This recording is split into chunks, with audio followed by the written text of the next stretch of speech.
CBS News is learning more about a possible connection between George Floyd and the former police officer charged with second-degree murder in his death. David Pinney, a co-worker of Floyd and Derek Chauvin at a Minneapolis nightclub, told our Jeff Pegues the two had a history, he said, when they worked security. What kind of history? They bumped heads. How? It has a lot to do with Derek being extremely aggressive within the club with some of the patrons, which was an issue. Penny, as you noted, was a co-worker also working on that security detail, and he told me that the two men butted heads.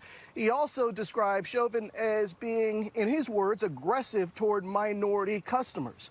Now, Penny also tells me that the manager of the club would hand out paychecks to the security staff on the inside, people like George Floyd, and it was then their job to then pay the outside staff, people like Derek Chauvin. And in one occasion, according to David Pinney and another person we talked to, Chauvin took issue with how much he was being paid and blamed George Floyd, who had handed him the check. This is absolutely unbelievable. A huge wrinkle to this story. We'd heard rumblings about the fact that Chauvin may have known Floyd beforehand, but now this is an employee, a co-worker, and the owner of the club going on record with CBS News and saying, yeah, they knew each other well and they had issues in the past. So this means that the murder could be deemed premeditated. And that's some of the information that we didn't know. And I kind of question why the family attorney was trying to bump it up to first degree, because that's such a higher threshold.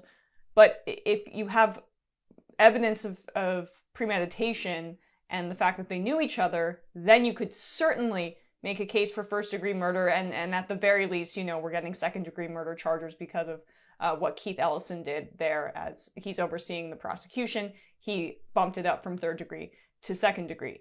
Additionally, as I mentioned before, multiple co-workers have confirmed that Chauvin and Floyd knew each other and that Chauvin had an aggressive nature and was specifically antagonistic and hateful towards Black people. More details from CBS News. Maya Santamaria, the owner of the now protest-torched club, said she had been paying Chauvin, when he was off duty, to sit in his squad car outside El Nuevo Rodeo for 17 years. She said Floyd worked as a security guard inside the club frequently in the last year. Is there any doubt in your mind that Derek Chauvin knew George Floyd? CBS News asked Pinney, who's the man on camera at the beginning.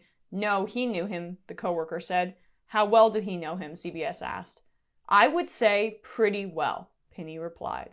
Again, just a fascinating, in a very dark way, wrinkle to this story. This means that it's more about a case than racist police brutality, which obviously it is. I mean, all of the protests that have been sparked from this, it's not just about George Floyd. It's about Breonna Taylor. It's about Ahmaud Arbery. It's about Trayvon Martin. It's about Eric Gardner. It's about Tamir Rice, the countless Black human beings who were murdered at the hands of police and brutalized, at the very least, systemically, over and over again. That's what these protests are about. But this specific murder could also have been about personal animus by Chauvin to directed at George Floyd. And that is a really new aspect of this story. So great reporting there by CBS.